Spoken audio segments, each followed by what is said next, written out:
Oke, selamat malam sobat-sobat budaya. Salam budaya. Salam Rahayu, budaya, rahayu, Rahayu. rahayu. Malam ini kita sangat berbahagia dengan berkenannya Pak Ahmad Muhsin untuk eh, memberikan paparannya tentang Syekh Siti Jenar ya. Jadi memang banyak orang mendengarkan Siti Jenar tetapi belum tentu mereka tuh tahu benar bagaimana itu sebetulnya Syekh Siti Jenar, dan kemudian juga apa yang kita sering dengar manunggaling kawula Gusti, ya itu yang akhirnya sekarang kan menjadi basicnya orang-orang kejawen ya, orang-orang kejawen di mana ada kata-kata manunggaling kawula Gusti. Nah, saya kira saya nggak panjang-panjang, saya serahkan dulu kepada host kita, Mas Rio Danumurti. Silakan Mas Rio, monggo. Ye, Assalamualaikum warahmatullahi wabarakatuh. Shalom, Om Swastiastu, Namo Buddhaya, salam kebajikan, Rahayu, Sedoyo, Rawuh. Eh, Tema kali ini sebenarnya berat ya. Berat dalam arti sesi Jenar ini kan secara kesejarahan juga masih sampai sekarang belum ada yang berani memastikan dia putra Cirebon tuh putra raja siapa, tapi hanya sering disebut Raja Pandita dan sebagainya lah. Saya baca berbagai buku tentang Sesti Jenar, yang paling analitis hanya punya beliau ini. Ini saya baca tahun 2000 apa Dua. ini, 2002 itu buku itu munculnya. 2002 itu saya baca udah lama sekali, dan paling menarik kalau yang lain kan ya cerita tentang perdebatan apa teologi dengan para wali songo, dengan Mbaya, dengan Sunan Kudus dan sebagainya. Jadi memang saya kagum lah sama alma mater saya ini. Beliau ini agronomis, Mas. Dia ini ahli tanaman sebenarnya, ahli tanaman, ahli ya sekitar budidaya tanaman lah. Nah, yang ingin saya mungkin yang akan kita gali bersama beliau ini tentang kawruh Syekh Siti Jenar ini, kan selama ini kan yang dikenal kan alirannya dianggap sesat ya, karena yang dalam pepertikaian politik di awal Demak berdiri itu kan ajaran beliau ini kan tersingkir ya secara politik, tapi mungkin secara kultural diam-diam di lapis bawah itu kan jalan ya. Dan konsep-konsepnya kalau saya baca memang ya cocok saya sebagai orang Jawa ya, tapi mungkin secara Nusantara ya bagus lah apa, mungkin sehati lah. Mungkin juga Sesti Jenar ini kan konsepnya yang kontroversial kan tentang kematian, bahwa hidup itu adalah mati, bahwa manusia ini hanya menunda mati, tidak ada bekerja. Bekerja itu juga cari makan ya sebenarnya cuma untuk nunda mati. Jadi menarik sekali, mungkin kita akan beri waktu untuk Mas Ozim ya, untuk memaparkan ya mungkin sekilas gitu 30 menit, barangkali nanti kita tanya jawab aja untuk menggali lebih jauh. Dan mungkin untuk pertanyaan sebaiknya raise hand ya, karena agak sulit juga saya membaca kalau tertulis pakai chat itu agak repot, mungkin raise hand. Jadi mari kita bersama seksama mendengarkan Ahmad Kozim, Mas Ahmad Kozim yang sangat mendalami lama tentang ajaran Syekh Siti Jenar ini, yang sampai sekarang pun masih dianggap oleh sebagian paham itu sesat. Monggo Mas Kozim, laturi anu memaparkan anunya. Matur suwun Mas Rio, Rahayu untuk semuanya. Ayo. Jadi saya tetap meskipun bekerja di perusahaan asing, tapi setiap waktu longgar saya mengulas kembali ajaran-ajaran yang telah disampaikan oleh orang-orang tua saya. Ya, jadi itu. Jadi orang-orang tua inilah yang mengajarkan bagaimana Siti Jenar itu dulu, ya itu sudah saya terima dari Pak Lik saya dari itu, sehingga saya sangat menekuni, terus saya mencoba ya menggali lewat berbagai sumber, akhirnya semacam ya dapat wisik begitu loh ya. Jadi semacam dapat wisik. Kalau orang Jawa kan ngerti dapat wisik ya kan. Ya, Jadi jadi saya justru ada perintah tulislah ya kan yang orang lain sangat membutuhkan dan belum tahu. Nah, jadi disitulah ada greget nulis Sek Siti Jenar. Ya. Karena Siti Jenar itu dipandang kontroversi, artinya kalau ditanya orang itu, ya katanya orang, Siti Jenar begini katanya orang, selalu katanya orang, jadi seperti itu. Ya. Nah, jadi akhirnya saya tulislah itu tahun 2002. Ya. Setelah itu saya terus menulis Sunan Kalijogo, jadi itu mata rantai. Jadi nanti saya sebutkan hubungannya, ya jadi itu. Jadi Syekh Siti Jenar sendiri kalau dilihat dari sudut nama, ya jelas bukan nama asli, ya jelas bukan nama asli. Karena Siti itu di dalam panggilan Jawa klasik itu merupakan panggilan kehormatan, ya gelar kehormatan. Jadi kalau di Makassar atau Bugis itu ada Andi, dan Andi itu bisa di apa itu letakkan pada laki-laki maupun perempuan. Jadi nama Andi itu. Ya. Nah, jadi Siti juga begitu. Pada mulanya bukan untuk perempuan, tapi bisa untuk laki-laki maupun untuk perempuan. Itu gelar klasiknya. Yang arti sebenarnya secara harfiah ya tanah, secara harfiah. Jadi tanah itu merupakan pijakan bagi kehidupan. Jadi seperti itu. Ya. Nah, jenar, ya jenar sebenarnya tidak identik dengan warna merah. Karena warna merah itu justru abrit, warna apa ini jenar itu warna kuning. Namun demikian jenar itu menjadi lebih dikenal. Ya. Jadi kalau merah itu warna apinya kan gitu kan, sedangkan api kalau menyala itu ya di luar api itu adalah cahaya yang berwarna kuning. Nah, maka Siti Jenar itu dipanggil artinya sebagai penghormatan ya dengan orang yang bermartabat. Nah, jadi kedudukannya itu pada kuning ya. Itu kuning itu lambang martabat spiritual yang sangat tinggi ya. Lalu orang mencoba menggaduk-gadukkan nama itu dengan Zunar ya. Jadi Zu itu pemilik, Nar itu api ya. Jadi seperti itu. Jadi itu digaduk-gadukkan istilahnya. Nah, sedangkan panggilan yang lain Siti Jenar itu ya lemah abang, makanya disebut Syekh lemah abang.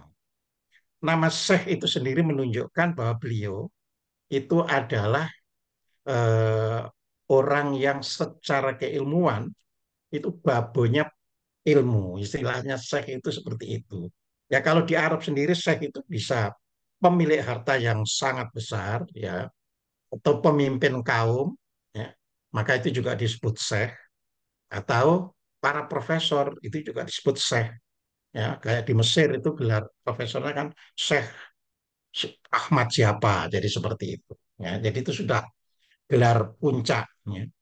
Nah, sebenarnya di Jawa itu sendiri, ya, pada mulanya yang dipanggil Syekh ya Siti Jenar. Lalu siapa nama Siti Jenar? Nah, itu sebenarnya tidak ada yang tahu.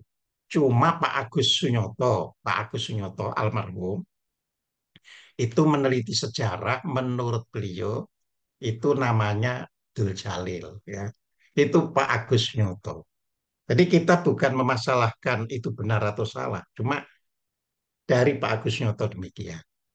Namun saya kalau mengikuti Pak Agus Sunyoto berarti Siti Jenar itu dari Cirebon.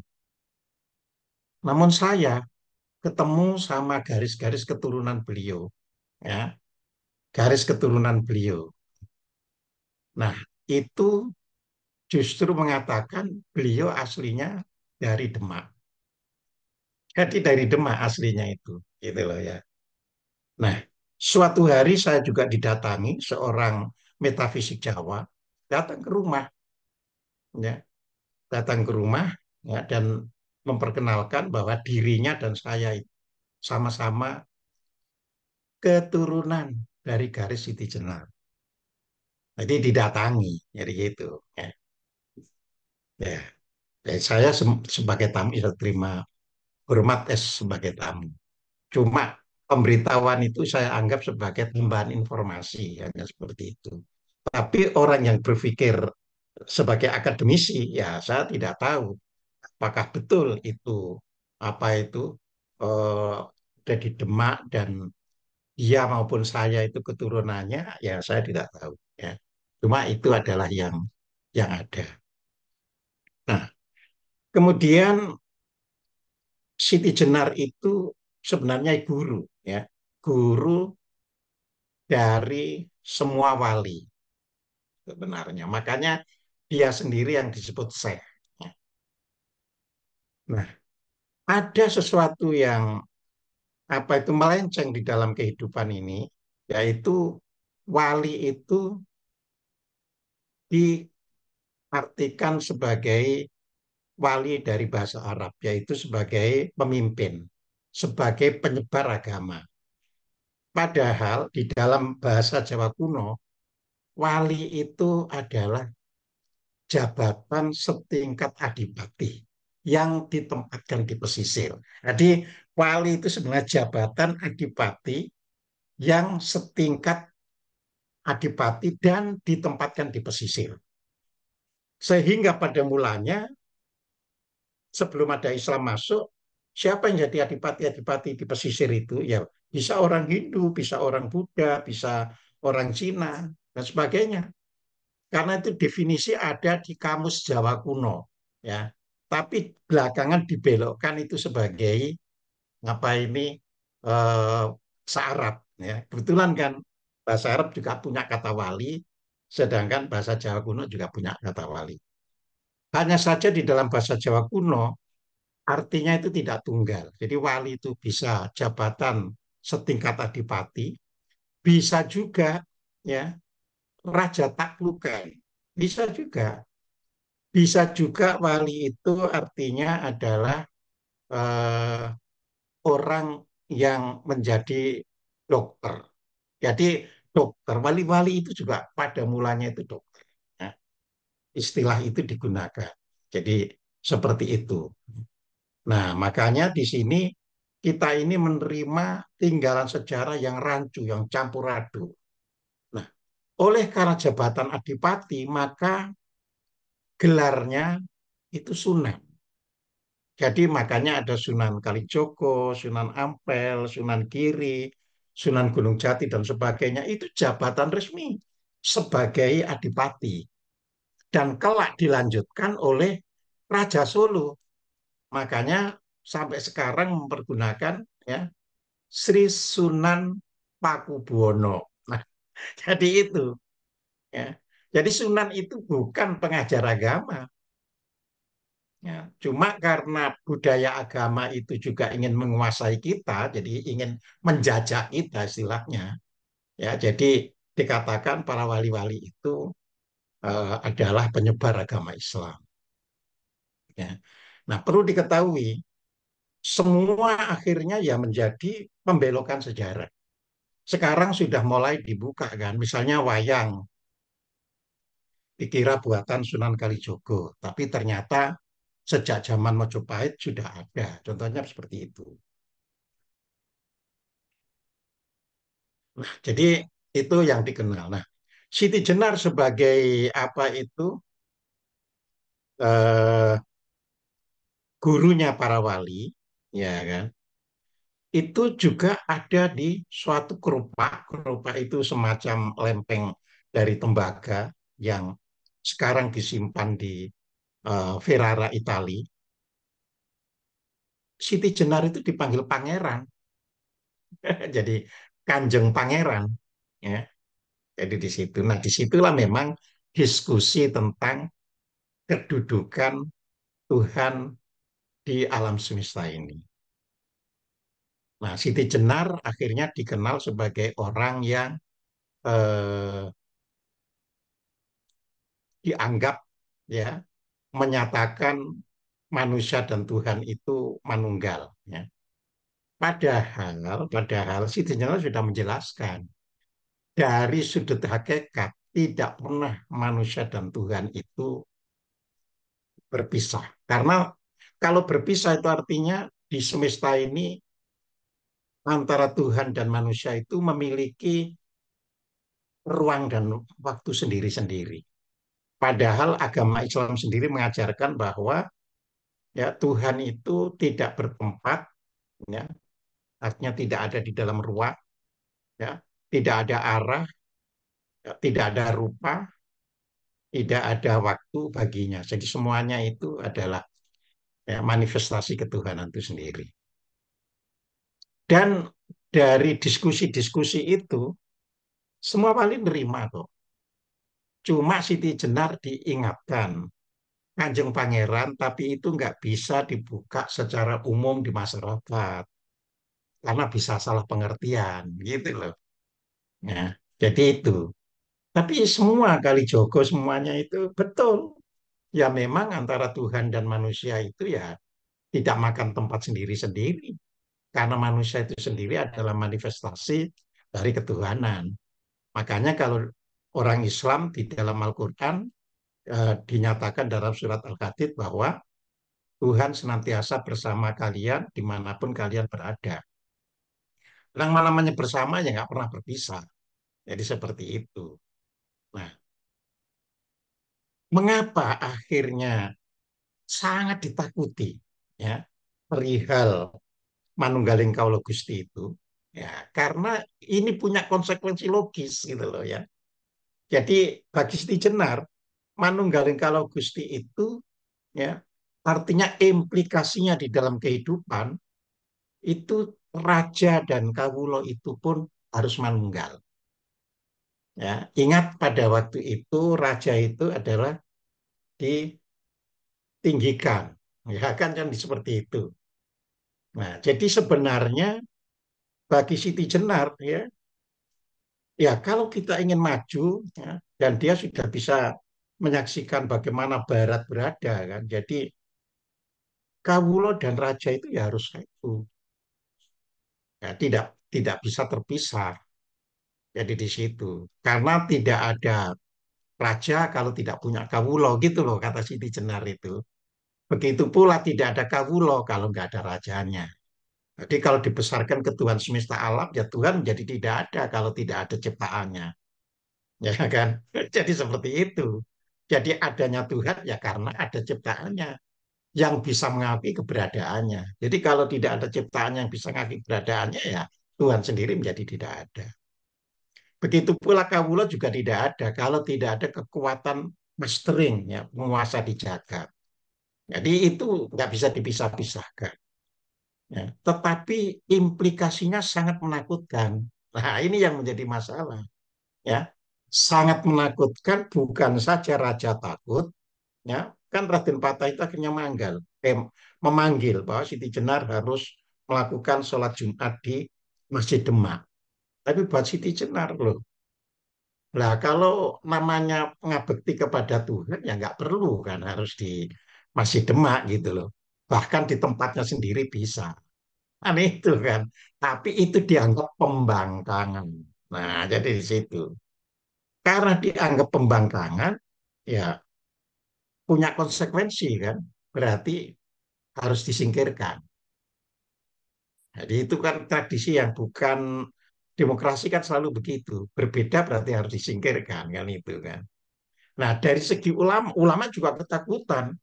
Wah, tuh kalau antara yang atas dengan yang bawah ini harus satu, bisa-bisa saya nggak laku ini sebagai ulama ini, ya bisa nggak laku karena bagi Siti Jenar antara murid dan guru itu sebutannya adalah guru murid murid guru. Jadi di situ seorang murid itu juga bisa menjadi guru. Karena apa? Guru akan selalu bertanya pada muridnya kan pengetahuannya seberapa. Nah itu dipelajari oleh guru. Jadi murid itu juga gurunya guru gitu loh. Ya, jadi tidak ada murid nggak ada guru gitu. Begitu pula tidak ada guru nggak ada murid. Makanya Siti Jenar menganggap hubungan ulama dengan masyarakat itu pun hubungan guru murid murid guru. Ya, ulama tidak akan ada kalau tidak punya murid. Jadi di situ. Tapi itu punya implikasi kan nanti kan. Waduh, berarti kepatuhan apapun harus kepada ulama bisa menjadi tidak ada. Karena murid cuma bertanya kalau salah gini bisa boleh bertanya dan sebagainya. Dari sini Jenar kan bebas. Silakan bertanya, nanti saya akan jawab. Kan seperti itu. Itu yang membuat sangat menakutkan dalam kehidupan sosial. Lebih-lebih setelah Belanda masuk, ya malah dipakai itu untuk pembelokannya itu. Ya. Jadi pembelokannya itu malah dipakai. Sehingga ajaran Siti Jenar bukan hilang sama sekali, tapi akhirnya diajarkan secara tertutup. Jadi sampai hari ini, ya, tetap ada depokan-depokan yang mengajarkan ajarannya Siti Jenar sampai hari ini. Ya. Hanya saja namanya tentu saja tidak menyantumkan nama Siti Jenar kan gitu kan. Ya. Jadi kalau misalnya di Malang ya itu ada di namanya Desa Slamet itu ada padepokannya Siti Jenar. Dan sekarang berarti kalau urutan guru itu guru yang ke-14. Jadi muridnya Siti Jenar itu termasuk guru yang F1 ya kan ya. Saya itu sudah 14 sudah kalau sekarang ini. Dan saya juga bertemu dengan cucunya yang juga F14. Dia malah nerima apa itu nerima warisan dari Seksi Dijenari. Ya, malah dia menyebutkan bahwa saya punya silsilah langsung ya dari Siti Jenar dan ya kan ternyata dirinya ini orang ini merupakan keturunan dari ya, putri Siti Jenar yang dijadikan istri Sunan Kalijogo. Nah, jadi Sunan Kalijogo sama Siti Jenar itu sebenarnya Siti Jenar mertuanya Sunan Kalijogo. Dan itu wajar. Mengapa Siti Jenar sebagai gurunya Ki Pengging, guru muridnya Ki Pengging, ya, yang punya anak Adi Wijaya atau Mas Karbit, bisa diterima oleh Sultan Demak, Sultan Trenggono, yaitu ketika Sunan Kalijogo yang ngajukan. Lah kalau seperti di film Sunan Kalijogo itu jadi musuhnya Siti Jenar, ya tidak akan kan ngangkat Adi Wijaya menjadi menantunya Sultan Trenggono. Tidak akan. Wah ini kan anak musuh ini, didikan musuh ini kan nggak akan gitu loh. Nah, hal-hal demikian ini yang tidak sampai di masyarakat gitu loh.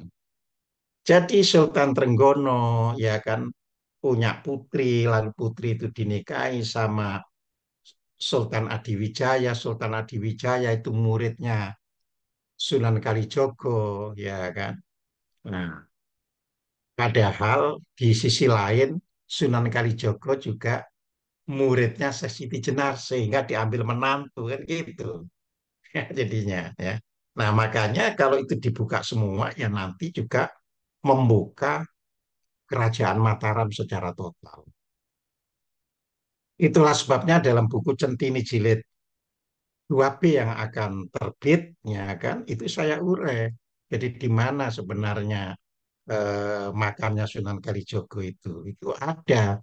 Kalau saya tinggal menguraikan dan kita patut bersyukur kepada Tuhan karena buku yang saya tulis baik Centini maupun Siti Jenar itu sudah masuk perpustakaannya Universitas Harvard, Cornell, Ohio, ya, Berkeley, kemudian Michigan University, Wisconsin University, Kongres Amerika, Leiden, Birmingham, ya, itu sudah semuanya ya menggunakan referensi Siti Jenarnya dari buku saya.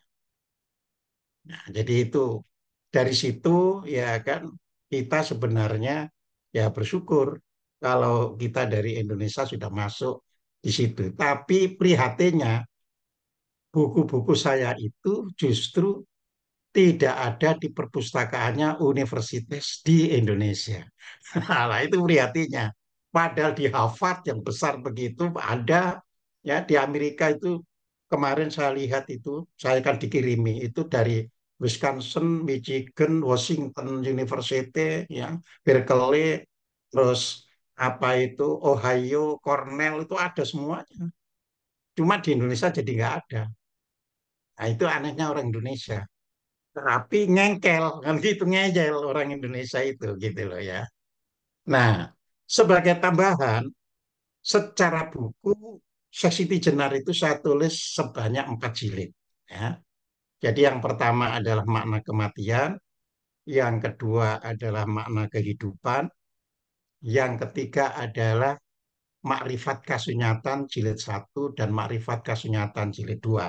Jadi ada 4.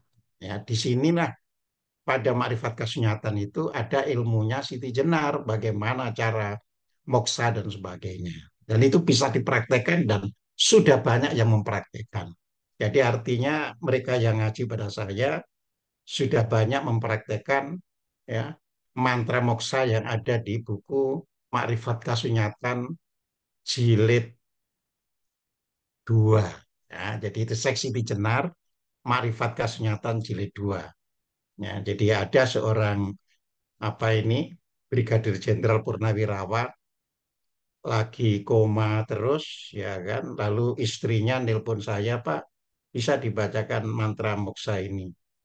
Ya kalau memang sudah koma, sudah tidak harapan, ya apa itu dibacakan saja, ya.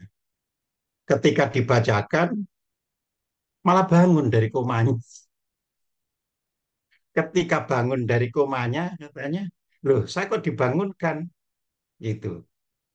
Iya, ini tadi saya bacakan mantranya dari Pak Koji.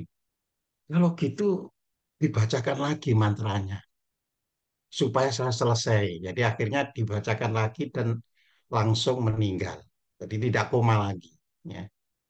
Juga ada orang yang komanya itu sampai 6 bulan. Terus datang ke saya, Pak, bisa dibacakan mantra Siti Jenar itu, mantra moksa itu. Saya bilang, kalau sudah koma terus kan nggak ada harapannya. Jadi kita nggak niat membunuh orang kalau sudah koma terus. Ya. Akhirnya dibacakan mantra moksa itu dan ternyata dia bangkit dari komanya dan keluar besi kuning dari tubuhnya. Jadi rupanya tubuh besi kuningnya yang ada di dalam tubuhnya itu yang membuat dia koma saja. Ya, ya akhirnya boleh si anaknya ya sudah, Bapak berarti sembuh. Padahal yang tadi saya doakan dengan mantra muksa supaya kalau memang apa itu selesai, jadi Bapak itu tidak lagi mengalami koma yang bisa membuat menderita. Malah sembuh, ya sudah sembuh. Karena besi kuningnya itu yang keluar, yang ada di dalam tubuhnya. Nah, jadi itu ada di buku Seksiti Jenar Marifat Kasunyatan jilid 2. Jadi bagi para pemirsa hari ini, ya kan, bisa itu dibaca urut dari jilid 1, jilid 2, jilid, kalau Marifat Kasunyatan itu langsung jilid 1, jilid 2. Sedangkan yang tanpa kata Marifat Kasunyatan itu jilid 1 dan jilid 2 makna kehidupan. Disitulah saya uraikan secara kajian akademis, ya, pandangan Seksiti Jenar dalam segala puisi-puisinya untuk manunggaling Kawul Gusti itu. Tapi itu bisa disalahpahami kalau tidak ini. Ya contohnya, ya. Seksiti Jenar itu mengatakan kan, sering kan dianggap apa itu Seksiti Jenar melarang orang sholat, melarang orang anu itu. Nah, kan sering ada ungkapan seperti itu. Padahal Seksiti Jenar itu mengatakan, ya, jadi sejatine kan gitu kan. Sadat sholat zakat poso lan kaji iku wis palson kabeh. Jadi artinya apa yang dipraktekkan orang itu sudah palsu. Palsu itu artinya bukan yang sejatinya gitu loh. Jadi bukan dilarang sholat. Jadi beda. Ya. Tapi orang harus mengerti sholat sing bener itu ya opo, poso sing bener itu ya opo, kan itu maksudnya. Makanya dikatakan iku wis palson kabeh, semua itu sudah palsu, ya. Jadi sudah menjadi, artinya sudah menjadi palsu. Jadi orang tinggal apa itu istilahnya formalitasnya, tapi tidak mengerti hakikatnya. Nah, itu disalahgunakan orang. Jadi sehingga kalau orang membicarakan seksi di jenar, selalu ribut akhirnya. Oh itu kok ngelarang begini, anu begini dan sebagainya, sesat dan sebagainya. Padahal tidak demikian. Ya, bagi Siti Jenar, Anda mau sholat 1000 rakaat pun nggak ada masalah kalau betul-betul memahami esensinya, memahami hidupnya, memahami apa itu maknanya. Jadi seperti itu. Nah, jadi banyak sekali ya. Tapi kalau apa itu kita ceritakan terus mungkin nggak akan cukup ya. Maka lebih baik tanya jawab dengan background seperti yang saya sampaikan itu. Terima kasih. Ya, Ya, terima kasih Mas Kozim paparannya. Eh, Memang sampai sekarang ya ajaran Siti Jenar kan selama ini kan jadi kontroversi, bahkan ada yang mengatakan itu meniru apa si Al-Halaj itu dan sebagainya. ya, Tapi ya. ya, saya jujur waktu itu cuma dapat satu buku ini, jadi saya hanya memahami tentang makna kematian, Oh makna iya, eh, makna kehidupan belum, terus yang berikutnya yang Marifat makrifat Kesenyataan tadi. ya. Itu ada jilid 1, Nah, jilid itu 2. nanti kalau ada masih buku tersedia, mungkin teman-teman yang berminat juga bisa pesan Mas Kozim kalau masih ada apa. Anu langsung ke penerbitnya saja. Oh bisa ya, Penerbitnya itu masih ada ya Mas ya. PT Baca ya, BACA, Bentar. dan itu ada di Facebook. Jadi kalau di Facebook cari baca gitu bisa ya.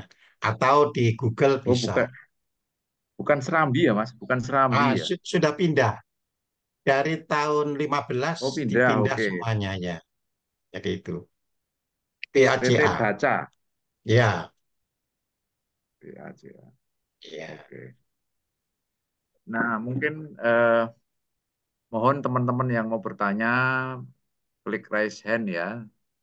Tapi kalau nggak ada ya saya bertanya dulu. Enggak, bebas saja teman-teman bicara apa yang Iya, didengar nah, monggo teman-teman yang tentang mau anu ya untuk ya tentang apa jelenehnya atau apa dari mana, ya, bebas ya, saja. Nanti saya Em, sampaikan. ya, Mas. Jadi saya mau tanya sekitar ini aja. Jadi sebelum masuk ke ajaran nih. Jadi bisa dikatakan bahwa sesi di Jenar itu dalam politik di zamannya itu kalah ya dengan kelompok para wali tadi ya, yang para adipati pesisir tadi lah, Ya, ya, ya. yang bergelar wali. Nah, itu secara politik kalah kan artinya Ya kalah, sehingga kalah. yang diajarkan ya sekarang yang dikenal sekarang ini Islam-Islam NU lah ya lebih banyak kan NU ya. Ya Nah, bukan itu hanya mungkin NU, pokoknya di luar dari yang yang di seperti Indonesia ya. Oke, dipikirkan oleh siap. saksi Jenar ya, jadi di situ. Ya, ya, ya. Jadi ini ada yang bertanya nih, Mas Tony Yunus. Eh, Ya, monggo Mas. Mas Tony, silakan Mas Tony. Ya, saya eh, melepas dulu masalah ajarannya ya. Jadi saya mendapatkan banyak gambaran ya waktu saya mencoba untuk mempelajari siapa itu Siti Jenar ya. Jika kita mengenal Abu Mansur Al-Halas ya, maka sering dianggap sebagai salah satu inspirasi utama tentang kisah Siti Jenar dalam tradisi Jawa ya. Nah, Siti Jenar yang katakanlah seorang tokoh mistik dalam sejarah dan mitologi Islam di Jawa, itu mengajarkan konsep-konsep yang menurut ini yang saya pelajarin itu ajaran-ajaran sufisme ekstrem yang dianut oleh Al-Halaj. Nah, Jadi pertanyaan saya itu, apakah sebetulnya ajaran dari Siti Jenar ini juga memang mengkopi atau apa ya, mengikuti Abu Mansur Al-Hallaj ini gitu loh. Karena ada hampir kesamaannya ya. Misalnya kontroversial yang sering kita ini kan anak Al-Haq ya. Mungkin saya salah, saya mungkin Ya, Pak Kozim ya. iya. Anak Al-Haq dari Al-Hayat, Al-Halas itu. Seolah-olah anak Al-Haq ini kan aku kebenaran, aku Tuhan. Akhirnya juga larinya ke Manunggaling Kawula Gusti. Aku dan Gusti, ya kan. Nah, Ya. ini bagaimana kira-kira? Apakah betul bahwa Siti Jenar sebetulnya menjadi legenda dari apa yang terjadi ceritanya di Arab sono gitu loh. Apakah betul itu gitu loh. Karena kalau kita melihat sejarah-sejarah kita ini kan juga selalu apa ya, tidak Ya campur selalu lah. selalu Ya tidak campur. tepat. Ya, campur gitu loh. Jadi kita juga agak ini ya. Nah, dalam beberapa sumber misalnya disebut bahwa ia adalah seorang ulama yang memiliki pandangan mistik yang berbeda dengan Wali Songo. Lah ini kan menjadi satu apa namanya kemungkinan konflik yang menyebarkan apa ya dia akhirnya dieksekusi ya kalau nggak salah ya. Nah Ya, itu. Jadi saya kira mohon dijelaskan Pak Qasim antara ya, Al-Halas ya Abu Mansur Al-Halas dengan Siti Jenar karena perjalanannya hampir sama nih. ya. Sebenarnya, Iya, sebenarnya kalau dirunut ada, ya iya. Karena kan gini, Abu Mansur Al-Hallaj itu tahun 922.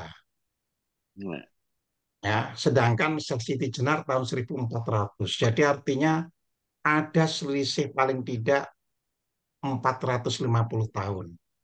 ya, Ya, ya. Jadi kalau dirunut karena lebih dulu dari Al-Ghalat itu, ya bisa. Cuma yang harus diketahui, jadi dibunuhnya Al-Ghalat itu bukan karena Manunggaling Kalau Gusti. Karena nanti murid-murid Al-Ghalat di zamannya Bustami dan sebagainya itu ya kenal hak semuanya itu. Cuma kan Al-Ghalat itu terlibat di dalam politik. ya betul. Nah, jadi karena Al-Ghalat itu terlibat di dalam politik, ya kan? Nah, maka dibawalah pengertian ke Siti Jenar itu dikaitkan dengan politik. Nah, makanya wali-wali tadi yang sebenarnya itu bukan penyebar agama, tetapi para adipati di pesisir, ya kan? Ya ini kan harus dipatuhi secara sentral namanya para adipati itu. Yang menjadi raja utamanya kan Raden Patah sultannya itu. Jadi kan semua harus nurut. Nah, ajaran Siti Jenar dengan Manunggaling Kala Gusti itu kalau dibawa ke politik meruntuhkan ya hubungan rakyat dan raja itu menjadi satu. Ya, perlu diketahui pada waktu itu ya orang sangat takut kalau apa ini rakyat itu menyatu dengan rajanya itu. Sangat takut. Nah, kepada raja itu kan harus nunduk-nunduk, nyembah dan sebagainya. Sedangkan oleh Siti Jenar, ya kan, pada era itu sebenarnya bukan apa ini terlalu maju kalau dibandingkan ya tahun 1400 itu kan sudah mulai pergolakan di Eropa sebenarnya bahwa revolusi berbentuk demokrasi itu sudah mulai kerja di Eropa. Jadi sebenarnya sudah jalan. Ya memang rakyat itu harus gandeng dengan rajanya, harus apa yang akan diputuskan raja harus sesuai dengan apa itu kehidupan rakyat, apa yang diinginkan rakyat harus bisa dipenuhi oleh rajanya. Jadi sebenarnya seperti itu, ya. Tapi kan peristiwa politik di sini menjadi ke belakang, ya. Makanya nanti akhirnya bisa di Polokoto atau bisa dikuasai Belanda yang datang nggak sampai 100 tahun setelah peristiwanya Siti Jenar. Ya. Jadi ingat ya, Siti Jenar itu dieksekusi, ya, walaupun eksekusi itu juga dalam tanda petik. Ya, ada yang Ya, mengatakan harus di apa ini dimatikan secara ragawi, ada yang mengatakan itu tidak boleh menyebarkan ajarannya. Ya. Tapi kalau Ya, tahun 1527 eksekusinya secara akademik lebih bisa dikaitkan dengan apa itu istilahnya ajaran yang tidak boleh disebarkan. Karena pada tahun 1527 itu Siti Jenar usianya sudah di atas 100 tahun. Nah, itu yang harus dipahami. Jadi nggak ya, mungkin ya, orang ya, ya. 100 tahun harus dibunuh secara fisik itu. Ya. Nah, Ya. makanya Ada eh, ada satu pertanyaan yang sedikit agak menggelitik ya. Pak Ahmad Kozim bisa menjelaskan tentang silsilah dan sebagainya. Sementara banyak pendapat-pendapat dari para arkeolog ya, itu tidak ada bukti arkeologis atau dokumen sejarah yang jelas tentang adanya kehidupan Syekh Siti Jenar nih.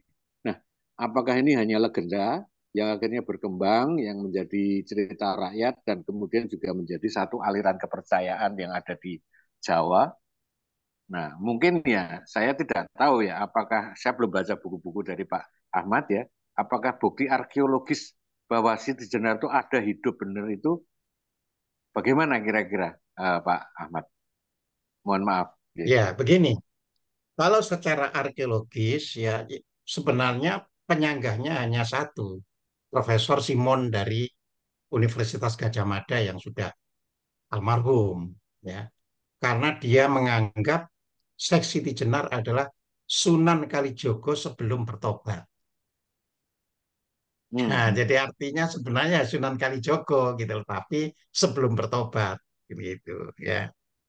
Nah, itu kalau dari sudut apa ini arkeologi. Tapi Arkeologi. kalau iya, tapi kalau para arkeolog itu mau tahu kan gak kurang-kurang yang galur Kebu Kenongo itu kalau ditelusuri. Masalahnya kan mereka nggak mau menelusuri lewat jalur itu. Ya, Hmm. jalur Kebu Kenongo ya kan dia murid dari Syekh Siti Jenar, terus murid Syekh Siti Jenar itu ada 40 apa itu bupati, ya kan. Nah, itu kan bisa ditelusuri ya. Dan tulisan itu pun sampai dimuat di dalam serat centini ya dengan konkret ya pada apa itu jilid satunya dan itu sudah saya uraikan di buku serat centini. Jadi itu sebenarnya apa ini bisa menelusuri keberadaannya ya. Lalu tidak mungkin gitu ya kalau tidak ada arkeolognya itu orang sekedar apa itu membentuk suatu ajaran supaya bisa diikuti oleh banyak orang itu ya. Kalau hanya itu tidak perlu misalnya kenyataan ya lawan-lawan Siti Jenar itu menulis misalnya ya misalnya di Cirebon itu kan kuburan Siti Jenar itu disebut Kemelaten ya di Kemelaten Cirebon. Kemelaten itu karena tumbuh bunga melati ya. Kan di situ dikatakan bahwa setelah Siti Jenar itu apa itu dieksekusi ya meninggal maka ya kok dikunjungi oleh masyarakat makanya perintah dari Sunan Gunung Jati ya sudah kalau gitu dicegah dulu orang nggak boleh mengunjungi lalu diganti ya diganti saja mayatnya itu dengan apa ini kuda yang dibunuh ya kan. Nah, Hmm. jadi Ya. kuda yang dibunuh itu ya pada waktu menggali ternyata mayat itu tidak ada, yang ada malah tumbuh pohon melati. Makanya semua orang mengatakan Siti Jenar itu moksa. Klaten. Ya, ya, Oh moksa iya. kan gitu kan. Nah, begitu pula di Demak kan dikatakan anjing kurap ya. Nah, kalau memang tidak ada, nggak perlu ada apa itu skenario untuk menebarkan anu gitu loh. Istilahnya itu pemojokan gitu. Ya, sebenarnya Ya. sederhana. Ya, adanya pemojokan itu karena ada realistisnya. Ya, jadi seperti itu. Orang ini harus dilawan ini, orang ini harus disingkirkan ini. Nah, di situ. Dan ajarannya itu pun konkret dalam satu larian yang bisa kita apa ini telusuri ya, yang dengan bahasa yang sama sehingga bisa dipraktekkan. Jadi seperti itu. Nah, ini Ya, yang hal-hal semacam ini yang banyak ya orang tidak mau ini ya, contohnya nggak jauh-jauh kan. Sekarang ini kan misalnya nulis ya tentang kajian arkeologi Gunung Padang, Mas Profesor Dani Hilman ya, itu ya. kan mengatakan Gunung Padang itu umurnya sudah 25 sampai 27 ribu tahun. Tapi kan tesisnya untuk itu oleh orang Barat diperintah harus dicabut. Orang Barat yang nyuruh. Karena apa? Mengakui itu akan membongkar semua kisah di Nusantara. Itu masalahnya. Jadi orang Barat itu minta, enggak, sejarah Nusantara itu baru mulai Tarumanegara, 400 Masehi. Jadi enggak ada itu sampai sebelum Masehi itu sudah ada apa itu peradaban itu. Nanti kita itu dibawa ke sana terus. Gitu loh. Ya. J, J. Saya tulis di surat Centini yang akan terbit ini, yang jilid 2B, itu usia keris itu sudah sekitar 7.000 tahun yang lalu. Usia keris. Ya. Dapat dibayangkan itu. Membuat keris itu dengan peradaban yang tinggi itu 7.000 tahun yang lalu. 7.000 tahun sebelum Masehi. Bukan, 7.000 tahun yang lalu. Berarti 5.000 tahun sebelum Masehi. 5.000 sebelum Masehi. Iya, Itu besi besi di India ditemukan tahun 2000, tahun 200. Itu bukti arkeolog. iya bukti arkeolog. Tapi kita Ya. keris kan tidak hanya besi. Kita keris itu bisa campuran dari logam macam-macam. Ya, Ya, nah, ini menarik ini. Ini nanti menarik iya, ini. Mesti mesti bedah buku ini nanti. iya. harus Ya, harus saya seperti kira, itu. Ya. J, ya monggo saya, Selain itu, saya, dilanjut dilanjut saya kira pertanyaan stop yang dulu ya lain. kalau Monggo, pertanyaan kalau yang lain, monggo. lari ke Kris, gawat nih nanti kepanjangan. Karena ada tiga penanya nih. enggak ini tadi Eh, pena, soalnya sore tadi, siang tadi ketika ada Zoom, ada orang yang baru mendatangi bedah buku ya dari tulisan orang Barat. Itu menyatakan bahwa semua yang diklaim India itu asli Nusantara. Semua yang diklaim India itu orang Barat yang nulis. Jadi sekarang ini lagi bongkar-bongkar ini kita ini. Jadi di ya, situ. semoga. Iya, jadi seperti itu. Ya, soalnya ini Mas, kalau ngomong keris ini mayoritas nih banyak pecinta keris. Jadi wah Nah, itu ya itu nanti pasti kalau kan Serat Centini jilid 2B sudah terbit itu. Itu keris pertama itu ya, siap. dapur apa yang ada. Itu ada Ya, keris ya, dapur pertama itu apa, dapur berikutnya itu apa. Terus ya, sampai ya. Halo, Mbak Sidi, silakan. Nah, Halo, Oke, selamat malam. selamat malam. Ya, sebelumnya terima kasih Pak atas waktunya untuk saya bisa di sini. Saya jujur saya terlalu awam dengan hal ini dan saya baru dengar cerita soal City Jeaner tuh ketika saya ikut Zoom ini. Jadi ada dua pertanyaan dari saya. Yang pertama itu saya tadi dengar dari penjelasan Bapak ada orang koma dan ketika dibacakan Mantra Muksa. mantra. koma itu bisa bangun dan keluar Iya, besi. Hmm, Maaf kalau iya, nggak salah itu dari tubuhnya, besi dari iya, tubuhnya. iya Oke, betul. kalau boleh diinfokan Pak, mantra moksa itu sendiri ini bunyinya seperti apa? Nah, itu tadi ada di buku Syekh Siti Jenar Ma'rifat Kasunyatan Jilid 2. Jadi dicatat nanti dibeli. Jadi di Oke. situ ya.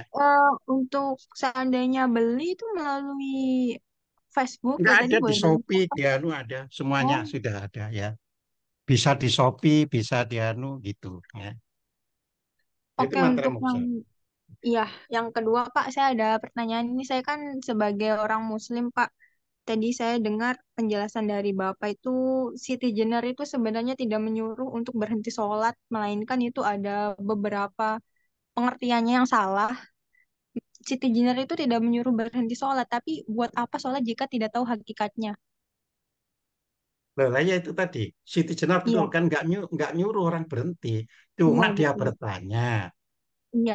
Kalau Nah, sholat tidak mengerti, itu namanya sudah menjadi palsu, gitu loh. Jadi yang dibilangkan Siti Jenar itu gitu, iku wis palson, sudah menjadi palsu, hanya tinggal bentuknya saja, gitu loh maksudnya. Tapi kalau Anda mau sholat 1.000 rakaat pun ya ora apa-apa. Oh itu kan tergantung orang yang mau kan gitu kan. Cuma Siti Jenar mengingatkan, ya kalau orang tidak tahu hakikatnya ya istilahnya capek ragawi istilahnya kan capek ragawi itu kan gitu istilahnya. Nah, oke. di pengertiannya itu salah pahami dengan Siti Jenar melarang sholat tidak, memberitahu kalau memang sholat jangan sekedar tampak ragawi sholat. Jadi seperti itu. Itu jadi palsu sama dengan puasa kan. Ya, puasa kan tidak sekedar eh, menghentikan makan dan minum di siang hari. Orang kelaparan sudah lebih jauh dari itu kan. Misalnya orang miskin tidak bisa makan itu malah lebih dari puasa itu. Kalau di itu. Makanya Siti Jenar bilang, sadat itu artinya sahadat, sadat sholat, poso zakat, lan kaji, kan gitu kan. Itu wis palson kabeh. Artinya sekarang ini ya sudah menjadi palsu karena tinggal nampaknya saja, ragawinya saja gitu loh. Jadi itu. Cuma, Padahal cuman maaf Pak, saya potong. Cuman ada beberapa ya orang besar yang ada di agama Muslim itu sendiri. Beliau menjelaskan kepada saya kalau misalnya sholat itu sebenarnya bukan kita nggak tahu hakikatnya, cuman seandainya kita nggak tahu hakikatnya kita bisa pelajarin dan itu kita lakukan yang penting dilakukan. Jadi kasarnya itu yang penting dilakukan sampai kita benar-benar mengerti hakikatnya itu bagaimana Pak? ya itu politik namanya. Oh, itu. Politik. Lalu Jadi politik itu artinya mewajibkan sesuatu kepada warga negara, pokoknya harus dipatuhi. Jadi di situ. Jadi memang politik itu kejamnya di situ. Makanya di buku Siti Jenar yang makna kematian itu saya jelaskan. Agama adalah salah satu alat untuk memperoleh kekuasaan yang paling mudah. Jadi memperoleh kekuasaan yang paling mudah. Makanya sampai hari ini pilpres-pilpres selalu ya, pegang orang agama. Jadi itu. Gitu loh. Jadi sarana paling mudah sebagai kendaraan orang untuk merebut kekuasaan. Gampangannya seperti itu, gitu loh. Jadi itu. Jadi itu sudah masalah politik itu kalau mereka dibantah ya mereka marah tentunya. Jadi di situ, ya kan. Ya, Karena politik itu tidak mau ditelanjangi kan. Politik itu harus diterima. Pokoknya gini, kalau nggak gini kamu itu salah. Nah itu politik. Ya, ya orang tidak akan bisa melakukan terus tahu hakikatnya itu. Nggak akan. Orang sampai hari ini makan, tapi juga nggak tahu hakikatnya makan.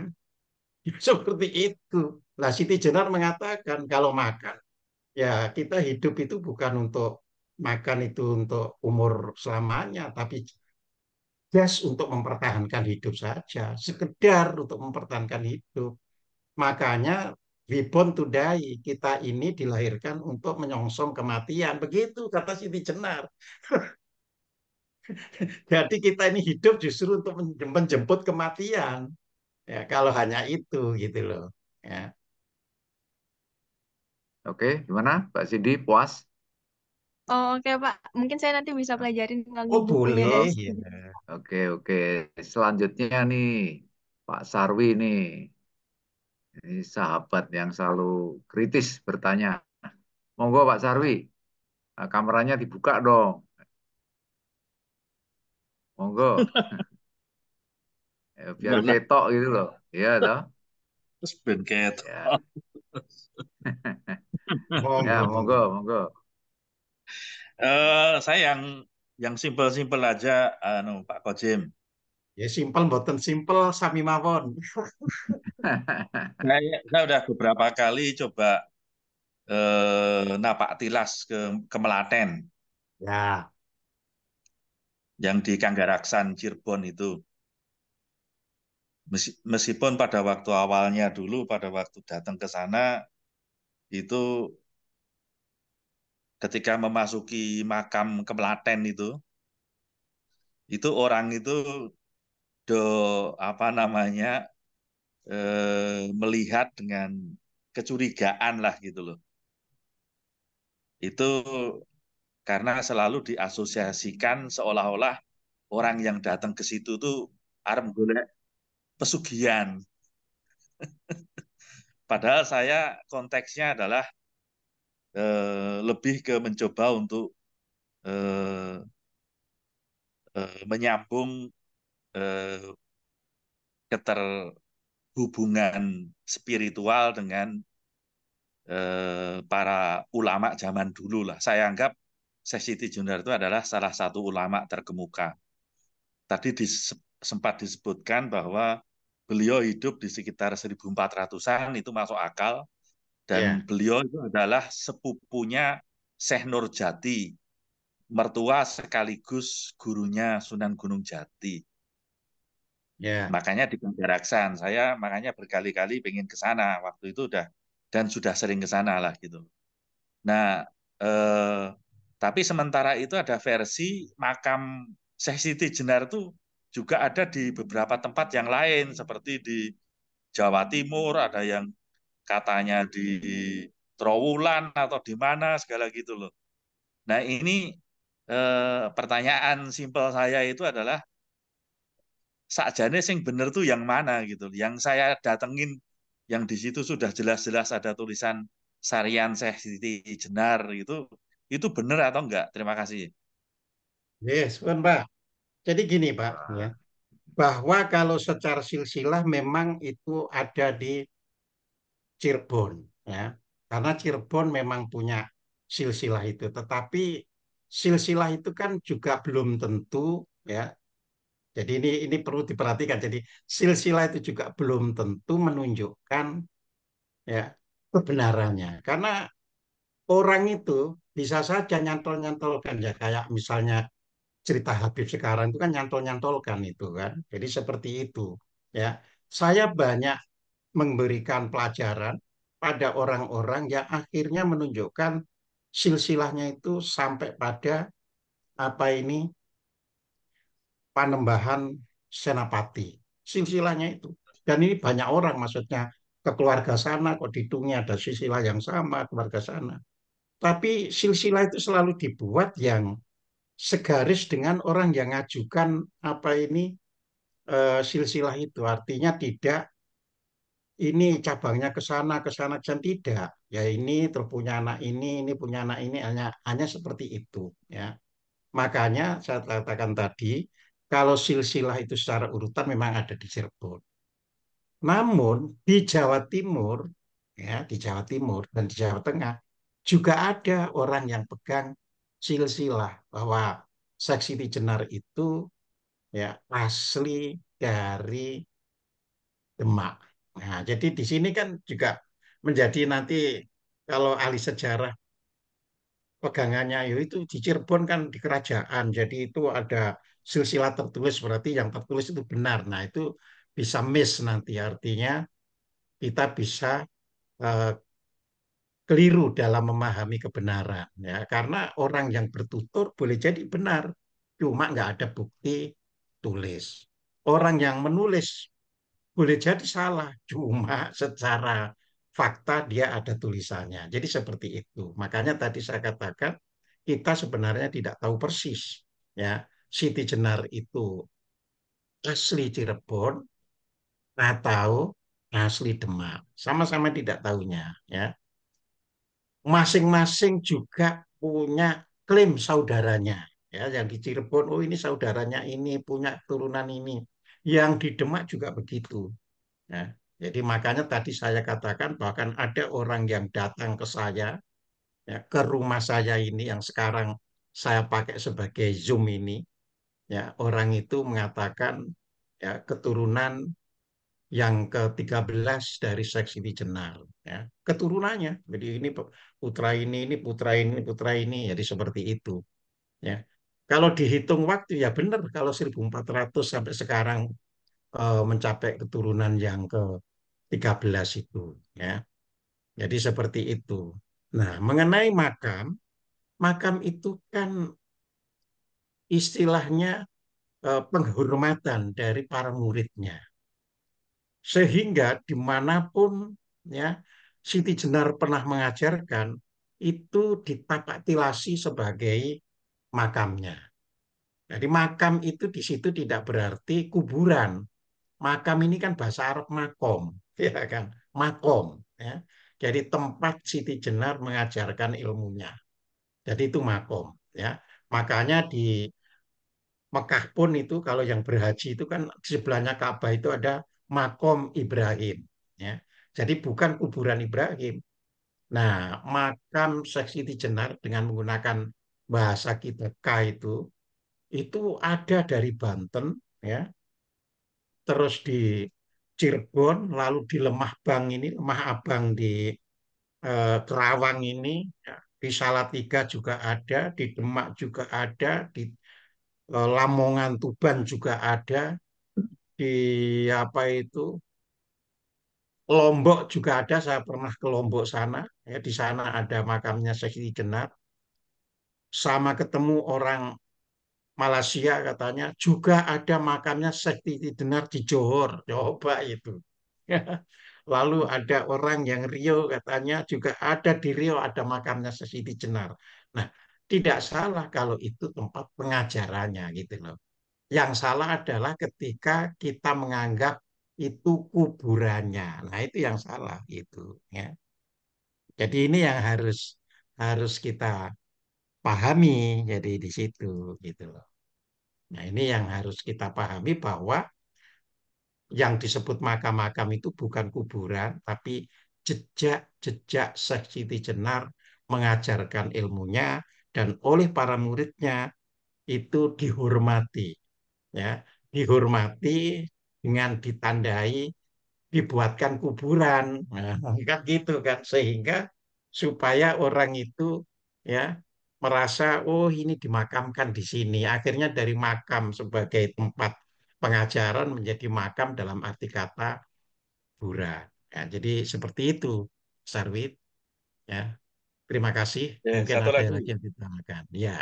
satu lagi itu saya yang menarik itu adalah pernah juga ketemu langsung maupun membaca bukunya Profesor Agus Sunyoto dan juga peneliti khusus dari eh, sarjana universitas zaman dulu masih IAIN Semarang itu. Ya. Nah, dia mengumpulkan dari Kalau yang Semarang kan Muhammad Solihin, ya Mas Solihin kalau nggak salah itu. ya. Ya, apa yang Yang cukup ditanyakan? menarik dari saya itu adalah kumpulan pidato-pidato politiknya Syekh Siti Jenar. Nah, itu dikumpulkan dari berbagai manuskrip. Itu kalau kita pelajari dan akhirnya sudah saya cetak beberapa apa namanya buah gitu untuk kepentingan sendiri gitu. Itu saya membayangkan bahwa figur seorang Syekh Siti Jenar itu kira-kira saya membayangkannya adalah beliau itu seperti Munir zaman dulu lah gitu loh. Ya, Munir Jadi almarhum maksudnya. dia Munir almarhum. Jadi dia Ya, bahkan bahkan mungkin lebih lebih lebih berani. ekstrim, Ya, lebih ya, berani gitu loh. Makanya ya. dia di kalangan wali diwedeni sekaligus dibenci, benci tapi rindu gitu. Di kalangan raja dia ya arep digoleki patine lah kira-kira gitu. Itu Karena bisa, kalau menurut Pak Kojim gimana itu apa namanya? Karena ya dia itu akhirnya dia kan menjadi sangat anu itu apa namanya? pengikutnya itu kan tokoh-tokoh seperti apa namanya mbahnya Joko Tingkir itu si Iya, ada 40 Pak itu. iya ya itu terus Hmm, yang Lontang Semarang terus betul. yang si yang di Jolo Sutro itu si Ya. Ki apa Jadi semua Ki itu Ki Banyu Biru, Kian ya itu semua Banyu muridnya Biru itu. Oh Ki iya. Artajaya atau si siapa Iya, namanya Sunan Geseng segala gitu iya. itu adalah yang orang-orang yang dia anti establishment lah kira-kira gitu. Itu gimana Pak Kojim? Ya, memang begini. Saya sendiri kan pernah apa itu sama Mas Agus Sunyoto itu dua kali kalau nggak salah dijadikan apa ini dijadikan narasumber untuk mengupas buku yang ditulisnya itu Mas Agus Sunyoto almarhum ya. Nah, sedangkan Mas Solihin sendiri ya sudah almarhum ya. Dan pada waktu itu kalau lagi bareng misalnya ada Mas Solihin, ada saya membahas Siti Jenar ya Mas Solihin akhirnya sudah ada yang lebih tua, jadi saya serahkan saja kepada Pak Kecim katanya. Jadi saya tinggal ngikuti saja katanya. Nah, jadi itu memang Mas Solihin ngambil secara akademik, kajian lewat akademik ya. Nah, Mas Agus Sunyoto melalui penelitian ya. Kita bisa benarkan ya bahwa Siti Jenar itu tadi seperti saya katakan kedudukan wali itu sebenarnya bukan penyiar agama tapi adipati di pesisir. Makanya wali-wali itu tidak ada di bagian dalam, misalkan di Surakarta, di Anu itu tidak, semuanya ada di pesisir. Ya, mulai dari Sunan Ampel, Sunan Giri, Sunan Derajat, Sunan Bonang, Sunan Sedayu, ya, eh, sampai apa ini Sunan Kudus, Sunan Muria, semuanya itu ada di pesisir sampai Sunan Gunung Jati, ya itu di pesisir semuanya. Dan itu semua di bawah komando Raden Patah sebagai sultan, ya ketika berdirinya ya Demak setelah jatuhnya Majapahit. Jadi itu. Nah, jadi di sini Siti Jenar dianggap dua sisi penghalang ya. Penghalang pertama ajarannya itu ya bisa merontokkan ini, merontokkan apa itu feodalisme yang ada ya. Jadi merontokkan feodalisme yang ada itu yang pertama. Yang kedua bisa merontokkan kedaulatannya. Karena apa? Karena banyaknya adipati ya yang berpihak pada Siti Jenar. Jadi kalau ditolerir, adipati yang banyak itu bisa melakukan pemberontakan. Jadi karena itu harus disingkirkan. Nah, jadi di situ ya. Dan Siti Jenar sendiri ya, walaupun akhirnya sudah tua kan itu tahun 1527 baru apa ini istilahnya diputuskan dieksekusi, tapi itu istilahnya karena usia sudah 120 tahunan, jadi nggak mungkin apa ini Siti Jenar itu dibunuh ya, makanya dalam tulisan yang ada di Cirebon juga hanya dikurung istilahnya. Kurung itu ya boleh beribadah, boleh hanu, tapi nggak boleh nyebarkan kepada murid-muridnya. Jadi dikurung istilahnya ya sampai wafatnya.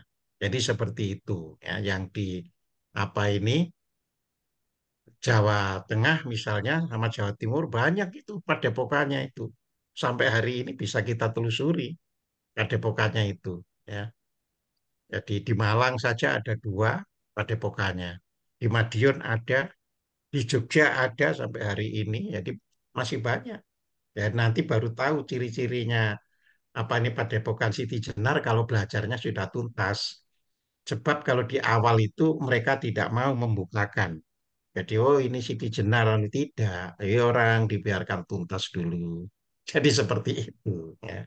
Jadi begitu Pak Servi. Jadi memang sangat ditakuti oleh penguasa pada waktu itu. Iya, iya, Berikutnya iya. Pak Kusuma Kusuma Tatwa, KPH Kusuma Tatwa. Monggo, ya. Dua pertanyaan saja. Ye. Pertanyaan pertama, ajaran Syekh Siti Jenar sebenarnya sangat relevan dengan dunia sekarang. Karena intinya hakikat. Itu pertanyaan pertama. Bagaimana kupasan Bapak sebagai narsum kaitannya ajaran Siti Jenar dengan dunia sekarang, baik dunia politik, dunia kehidupan. Yang kedua, masih yang sama terkait dunia sekarang, ajaran Siti Jenar sebenarnya di zaman itu merupakan kemajuan besar. Kemajuan besar. Karena Syekh Siti Jenar lebih banyak mengupas diri sendiri tentang bagaimana melakukan dengan baik. Nah, sekarang berarti kan masih relevan juga pertanyaan selanjutnya, atau saran saja, saran selanjutnya, lebih indah jika Syekh Siti Jenar ini dikaitkan dengan kehidupan dan masa kini terkait dengan hal atau teori-teori atau pengetahuan masa kini. Nah, jika itu terjawab dan ditulis di buku, maka akan banyak, sebenarnya sudah banyak yang melakukan, tinggal tidak diputuskan itu ajaran Siti Jenar. Terima kasih, tetap semangat. Assalamualaikum. Waalaikumsalam. Waalaikumsalam warahmatullahi Terima kasih wabarakatuh. Pak Kusmo. Monggo Kusumo, langsung tadi pun jawab. sudah saya jelaskan, buku Syekh Siti Jenar sudah saya tulis 4 jilid. Ya, mengenai relevansi Syekh Siti Jenar sudah saya seminarkan internasional, ya, dengan judul Masih Relevankah Ajaran Syekh Siti Jenar? Ya, ini seminar internasional, jadi artinya ajaran Syekh Siti Jenar itu masih relevan, makanya judulnya Masih Relevankah Ajaran Syekh Siti Jenar? Nah, itu saya uraikan ada 9 ajaran Syekh Siti Jenar yang sekarang ini bisa menjadi fondasi untuk kehidupan modern. Ya, pada waktu itu yang memberikan seminar internasionalnya itu, karena ini seminar budaya Jawa secara internasional. Itu saya yang mengisi sama Pak Jenderal Tiasno Sudarto. Ya, saya, Pak Jenderal Tiasno Sudarto, lalu yang kedua ahli budaya yang sudah wafat, Remi Silado, ya, Pak Remi Silado. Terus yang berikutnya itu eh, Dr. Bambang Nurseno, ya, yang dari agama Kristen Koptik Syria, ya, jadi itu. Nah, agama Ortodoks Syria. Jadi saya jelaskan bahwa ajaran Siti Jenar itu, ya, bisa diterapkan untuk modernisasi, ya. Saya ambilkan salah satu contoh saja dari satu poin itu, Siti Jenar itu mengatakan bahwa untuk membangun bangsa itu harus berdiri di atas hak, mandiri, dan kodrat, ya. Jadi hak, mandiri, dan kodrat ini juga ada di jilid 1 makna kematian, ya. Jadi kenapa hak, mandiri, dan kodrat? Karena membangun bangsa itu setiap warga negara harus dijamin dulu haknya sejak lahir. Jadi kalau kelahiran ini tidak dijamin haknya, nggak bakal sebuah bangsa dan negara itu bisa maju. Apa hak bagi setiap jiwa yang dilahirkan itu? Yaitu hak untuk memperoleh pendidikan. Ya, jadi memperoleh pendidikan itu hak setiap orang yang dilahirkan. Kemudian hak untuk memperoleh kesehatan. Jadi begitu dilahirkan, negara harus bisa menjamin warganya sehat. Ya. Terus hak untuk bisa menyediakan lapangan kerja. Jadi itu harus dijamin. Ya. Kemudian kedua itu hak mandiri. Ya. Jadi mandiri itu setiap orang dalam pendidikan itu harus didorong untuk bisa hidup mandiri, bukan menggantungkan pihak lain. Nah, jadi cocok sekali dengan semboyan. Dulu Bung Karno mengatakan berdiri di atas kaki sendiri. Jadi itu memang harus. Lalu yang berikutnya adalah kodrat. Ya. Jadi kodrat itu talenta. Jadi setiap manusia itu punya talenta. Maka manusia harus bisa diberi apa itu tempat untuk bisa mengembangkan talentanya. Kalau itu baru satu loh. Tadi ada 9 loh. Baru satu. Kalau itu bisa dipenuhi, maka ya itu bakal bisa menjadi sebuah negara yang bisa menuju ke depan. Nah, jadi seperti itu. Jadi itu ada relevan ya 9 ajaran seksi di Jenar ya. Jadi itu ada 10 halaman ya. Masih relevankah ya ajaran seksi di Jenar ya. Nah, di situ saya tulis ya. Jadi satu persatu ada 9 ya. Ajaran pokok itu ada 9 yang saya sampaikan ya. Yang pertama adalah masalah berpendapat. Nah, jadi ini berpendapat. Bangsa Indonesia ini nggak ngerti cara berpendapat sehingga debat kusir akhirnya gitu loh ya.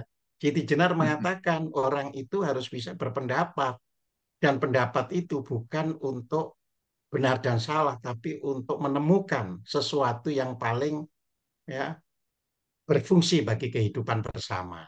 Jadi itu. Lalu ajaran kedua adalah itu tadi hak kemandirian dan kodrat ya. Ajaran yang ketiga itu adalah yang disebut sebagai hubungan antara satu orang dengan orang lain itu hubungan kodrat dan irodat. Ya. Nah, ajaran pokok yang keempat, segala sesuatu di alam semesta adalah satu dan hidup. Ya. Nah, ajaran kelima itu artinya apa? Tentang ilmu sejati ya, itu harus bisa disampaikan kepada masyarakat. Ya, jadi seperti itu. Sedangkan ajaran keenam, hidup itu ya dalam faktanya itu saling membohongi sehingga tidak boleh saling membohongi gitu loh dalam faktanya itu kan saling membohongi saling nyimpen rahasia ya kalau masih itu dipakai ya nggak bisa gitu loh ya. Nah yang ketujuh itu ya Tuhan itu tidak punya nama ini penting ini ya jadi Tuhan itu tidak punya nama itu ajaran seksi Jenar ya jadi yang memberi nama itu orang. Terus kenapa orang berkelahi karena menyebut nama Tuhan gitu loh. Ya, jadi itu ya. Nah, yang kedelapan, kebanyakan raja agama itu raja penipu. Jadi raja yang berlandaskan ajaran agama itu raja penipu karena dia memanipulasi agama untuk kekuasaannya. Gitu. Makanya ketakutan pada waktu itu kalau raja-raja terhadap ajaran seksi Jenar itu. Ya. Yang terakhir kesembilan alam semesta itu adalah wajah Tuhan. Nah, jadi di situ ya.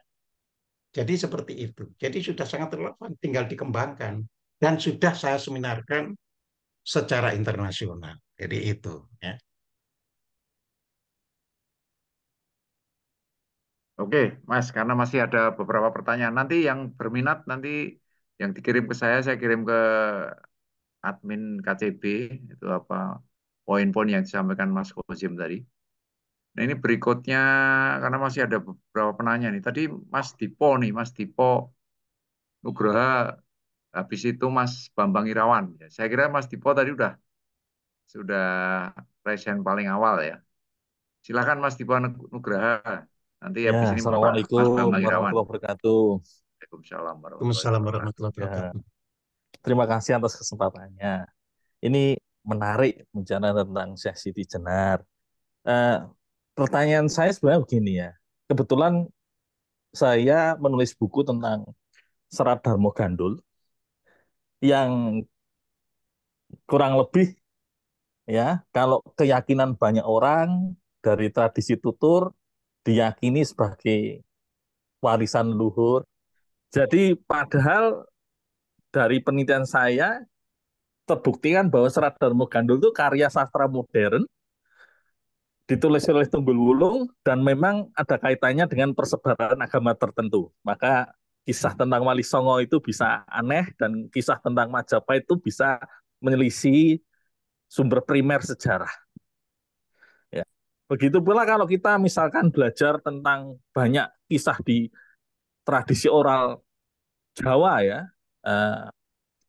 misalkan Candi Prambanan yang Bandung Bondowoso padahal sebenarnya pembuatnya adalah Rakyat Pikatan misalkan.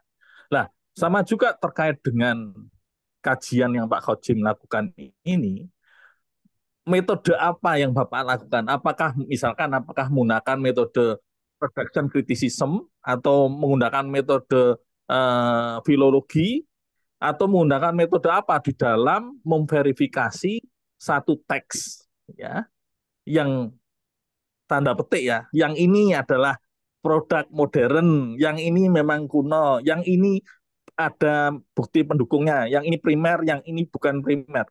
Metode apa yang Bapak lakukan? Karena seperti misalkan ya, bagaimana kita bisa memverifikasi bahwa yang oh oke lah makom itu makam misalnya, ini satu contoh saja ya. Petilasan tempat mengajar misalkan. Lalu bagaimana bisa memastikan misalkan, oh yang ini benar-benar yang makamnya, yang sana itu hanya tempat mengajarnya. Itu satu contoh saja. Termasuk misalkan tadi saya sepakat mengenai silsilah. Heri Purwanto itu sudah menunjukkan di bukunya yang berjudul saya lupa ya tentang Majapahit bagaimana babat dan serat di tradisi pujangga Jawa itu mencantol-cantolkan silsilah dan itu juga sebenarnya bukti apa ya kita bukan kemudian mengatakan bahwa kalau ada bangsa Barat mengkritik babat dan serat itu kemudian mereka menzalimi sejarah kita bukan karena memang kenyataannya seperti itu gitu termasuk Franciscus Assisi yang di Assisi Channel juga menunjukkan bukti-bukti seperti itu. Nah, maksud saya di dalam Pak Khodim ini membuat buku, memverifikasi naskah, sumber dan lain sebagainya, ini metode apa yang dilakukan? Kemudian bisa mengatakan, misalkan tadi ada cerita pidatonya ini pidato ini yang membuat Pujangga Mataram modern atau akhir-akhir menjelang apa namanya benar-benar Belanda berkuasa, kemudian butuh cerita tentang Wali Songo yang buruk misalkan, atau kemudian naskah itu memang sudah ada semenjak zaman awal berdirinya Kerajaan Demak misalkan, dan seterusnya dan seterusnya. Dan hal-hal lainnya tadi sudah saya berikan komentar di kolom komentar ya, termasuk tentang yang di mana itu Gunung Padang itu retraksi artikelnya bukan karena penzaliman akademisi, bukan karena metode carbon datingnya yang keliru, sehingga memang harus diakui memang itu sebuah tulisan ilmiah yang bermasalah, sehingga memang harus ditarik. Begitu. Nggih, matur nuwun. Assalamualaikum warahmatullahi wabarakatuh. Waalaikumsalam warahmatullahi wabarakatuh. Jadi begini, ya saya dari awal mengatakan saya tidak ada tendensi untuk menulis sejarah. Ya, karena sejarah itu selalu nanti terjadi ya perdebatan yang tadi saya katakan bisa saja ada tertulis tapi salah, bisa saja ada tuturan tapi benar. Tapi kedua-duanya mengakibatkan itu disalahkan ya. Saya menulis Siti Jenar berdasarkan ajaran Siti Jenar yang saya terima dari orang-orang tua ya. Lalu ajaran itulah yang saya jabarkan ya bahwa apa itu makam dan sebagainya itu ya kita lihat ya kita lihat makamnya itu banyak sekali saya itu sampai ke Lombok ya dan memang tidak ada petunjuk bahwa yang mana yang makam Siti Jenar itu makanya saya anggap ya semua itu petilasan karena muridnya menghargai saja sebab gak mungkin orang satu kuburannya itu ada di mana-mana jadi seperti itu ya. Nah, sedangkan kalau Darmo Gandul itu ya Tunggul Wulung itu penafsiran. Ya, sebenarnya tidak ada sama sekali ya bahwa itu yang menulis Tunggul Wulung ya. Jadi itu penafsiran 100% ya. Jadi di situ ya. Sedangkan masalah Gunung Padang ya kita harus cek secara faktual ya saya karena juga 14 kali ke sana ya karbon date-nya juga harus betul-betul karena itu ketakutan orang barat ya. Ya, karena hal semacam Gunung Padang itu juga ditemukan di Bosnia dan sebagainya yang sekarang juga mulai dihargai. Jadi kalau kita tidak bisa menghargai apa yang kita lakukan, kebenaran yang kita punya, ya kita akan diinjak terus sama bangsa asing. Jadi seperti itu. Ya, jadi di sini kita harus bisa memahami ya cek-cekan. Jadi saya sudah mengatakan kan, kalau apa itu candi-candi Borobudur ya. Kalau menurut Mas Asisi ya dibaca Saka sekarang. Saka sekarang itu Saka yang sekitar tahun 850. Tapi saya pernah debat itu. Ya, kalau 850 itu membuat candinya itu dari batu andesit. Batu andesit itu paling tidak 30-35% itu besi. Jadi membuat relief yang jeglong-jeglong itu, muncul-muncul kecil-kecil itu sompel semuanya. Pernah saya tanya itu pada para ahli relief, bisa nggak abad 9 membuat kecil-kecil seperti itu? Malah jawaban ke saya gini, Pak Koji apa nggak pernah melihat membuat relief di Muntilan? Tapi bilang, pernah, tapi kan menggunakan listrik. Ya sekarang buktikan listriknya abad itu. Gitu jadinya. Terus kenapa tidak berani uji karbonnya? Loh Pak, uji karbon nanti ketemu tanahnya. Saya bilang loh, tanah itu ada organik. Nanti akan ketemu karbon organiknya, bukan hanya batunya. Dan akan diketahui batunya dari mana. Nah, jadi perdebatannya itu sekarang masih debat kusir, saya katakan. Tidak berani ngetes langsung berdasarkan ilmu bareng-bareng. Ayo kita cek ilmunya secara benar, bareng. Tidak berani begitu, Mas. Yang ada di komod itu harus dicabut, kan. Jadi nggak pernah mendatangkan Mas Hilman, dan Hilman. Coba ayo kita cek kebenarannya. Pernah. Yang ada sekarang itu cuma itu yang dibuat Dokter Hilman itu, profesor itu keliru, cabut. Hanya begitu, gitu loh. Ya, itu yang saya selalu membela Nusantara itu. Ya, harus berani duduk bareng dong. Duduk bareng. Ayo ujian kelirunya di mana? Ayo diuji bareng. Harus berani begitu, bukan dari jauh. Keliru harus dicabut, bukan. Harus berani. Profesor Hilman yang ahli geologi dari ITB sama sampean duduk bareng. Dari mana sampean bisa nguji ini salah? Harus berani begitu. Kalau tidak berani begitu nanti jadinya debat kusir nggak ada selesainya, ya. Jadi itu non sewu. Mohon maaf. Jadi di situ. Oke, eh, karena ini sudah anu ya, mungkin Mas Dipo untuk selanjutnya kita anu ya, mungkin masih penasaran tapi masih ada dua penanya lain nih, waktunya udah mepet. Saya persilakan Mas Bambang Irawan, monggo. Singkat padat aja Mas. Iya, Assalamualaikum warahmatullahi wabarakatuh. Aturaken wilujeng semuanya. Waalaikumsalam warahmatullahi Bapak-bapak wabarakatuh. luar biasa. Ya. Eh, Sebetulnya pertanyaan saya tadi sudah diaturkan di depan sebenarnya, tapi saya pengennya kontekstualisasi ajaran Siti Jenar di masa sekarang. Karena kalau memang itu dianggap ajaran itu sangat berguna dan bisa bermanfaat bagi perjalanan bangsa kita, perjalanan manusia saat ini dan ke depan, itu mestinya ada gerakan ya. Ada gerakan misalnya paguyuban atau misalnya katakanlah aliran kepercayaan yang ini langsung Siti Jenar. Kenyataannya kan tidak ada. Karena kan secara tadi bukti naskah dokumentasi kan Siti Jenar juga tidak meninggalkan naskah ajaran ya Pak Ozin ya. Jadi yang ada Secara hanya tertulis. Ya. bab-bab yang menceritakan ajaran Siti Jenar.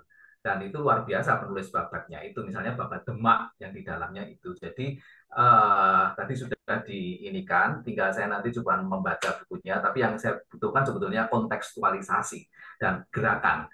Kalau hanya semacam wacana ini ya ini sebetulnya enak-enakan rebukan saja. Rebukannya Kiai Sepuh enak-enakan gitu ya. Ini yang pertama. Yang kedua, nyuwun pangapunten. Menurut Pak Kojim, mungkin nggak ya Siti Jenar itu juga membawa ajaran saifah?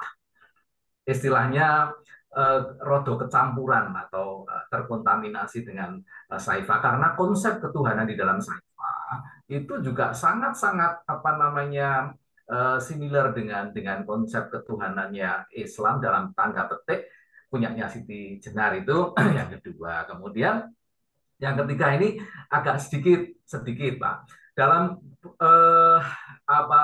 berbagai macam forum dan saya temui misalnya praktek-praktek spiritualitas ya. Banyak orang yang lelaku kemudian ditemui para leluhur gitu ya. Ketemu dirawi Sunan Kalijogo. Saya pernah ada yang dirawui cerita dirawui Sunan Kalijogo, dirawui Sunan Giri, kemudian tapi saya belum pernah mendengar dirawui Syekh Siti Jenar.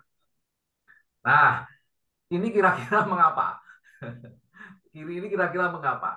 Tetapi saya pernah mendengarkan dari beberapa penganut Mahayana itu pernah menunjukkan bahwa ini loh, kalau mau ketemu Sesiti Jenar itu arah spiritualnya ke sana.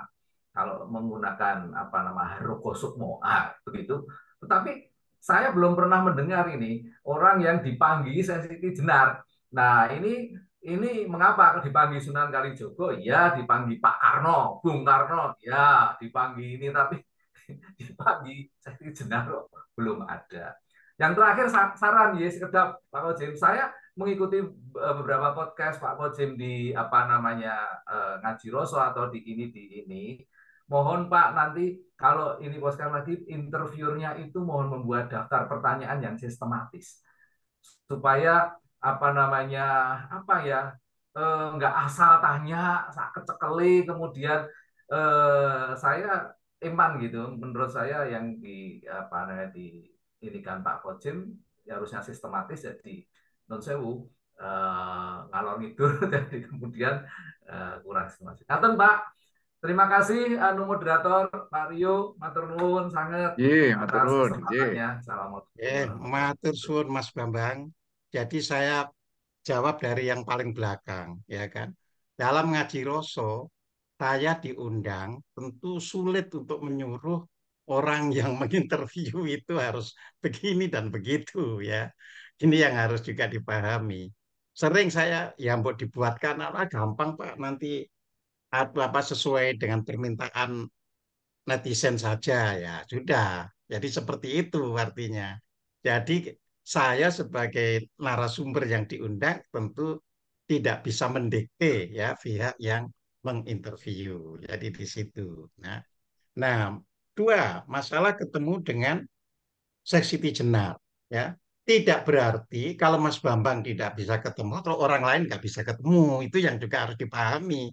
Boleh jadi orang yang ketemu Sesiti Jenar jauh lebih banyak daripada yang ketemu Sunan Kalijogo, Bung Karno dan lain sebagainya, ya. Jadi nggak bisa dipakai sebagai patokan. Karena ada orang, tadi sudah saya katakan, ada orang yang datang ke rumah saya, ya, itu mengaku bukan hanya ketemu, selalu bisa komunikasi dengan Sesiti Jenar, selalu bisa komunikasi dengan Sesiti Jenar. Datang ke rumah saya, bayangkan. Jadi seperti itu, ya. Jadi ini kita naik terus jadinya, ya. Terus yang berikutnya tadi apa ya? Akhirnya sampai lupa yang nomor 2. Jadi Si nomor 4 Saifa tadi tentang apa mungkin nggak ajaran Sesiti Jenar itu juga terpengaruh oh ya, ajaran Saifa. kontekstualisasi, ya. Oke, Kontekstualisasi. kontekstualisasi.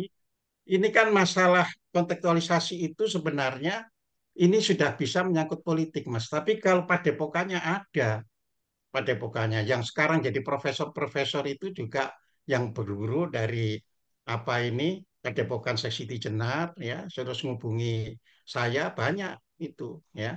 Jadi kalau dari Unibra misalnya Profesor Iwan Trijuwono itu adalah salah satu murid yang pernah mengaji di Padepokan Sesiti Jenar, ya. Jadi di situ ya dia intens komunikasi dengan saya, ya. Jadi di situ ya masih banyak, ya. Nah, jadi di sini kontekstualisasi itu tentunya kalau itu apa itu bisa nyerempet kedudukan yang atas ya nggak bisa, ya. Sedangkan seperti seminar itu kan kita bukan sekedar wacana menyampaikan kan dalam seminar itu tertulis ya kan, tapi toh ya di dalam praktek kita tidak bisa semudah itu. Misalnya kita jadikan gerakan ya nggak bisa, ya. Kalangan penghayat ya itu sebelum pandemi loh, ya, sebelum pandemi itu di Taman Mini itu selalu bertemu setiap hari Selasa Kliwon Anggoro Kasih di Taman Mini Indonesia Indah, ya. Itu bertemu itu setiap Selasa Kliwon, itu malam Selasa Kliwon itu, ya. Itu macam-macam jenis penghayat bisa bersatu, ya.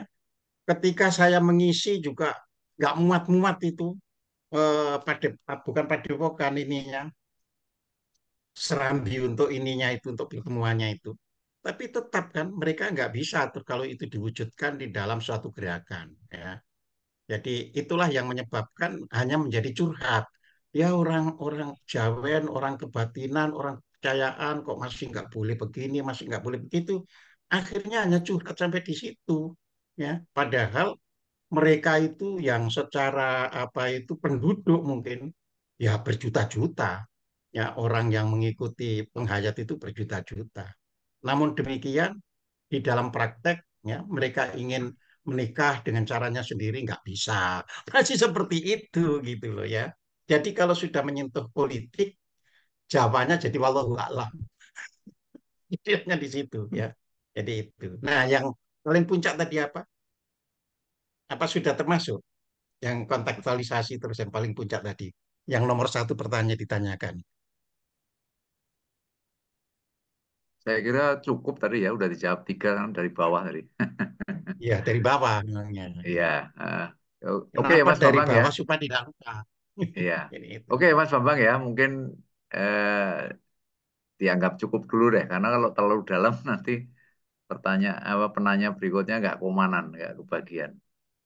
Iya, Sekarang di saya Sasono persilah. Adiroso Ya, TMII ya. Dulu sebelum pandemi saya sering hadir ya. Jadi itu. Ya, itu jadi curhat-curhatan aja juga iya. gitu loh.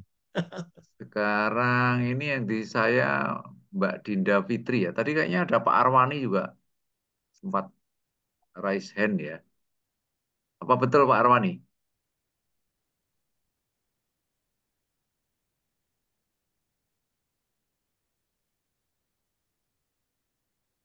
Nggak ada suaranya Pak Arwani. Mungkin Mbak Dinda dulu deh. Mbak Dinda Fitri silakan.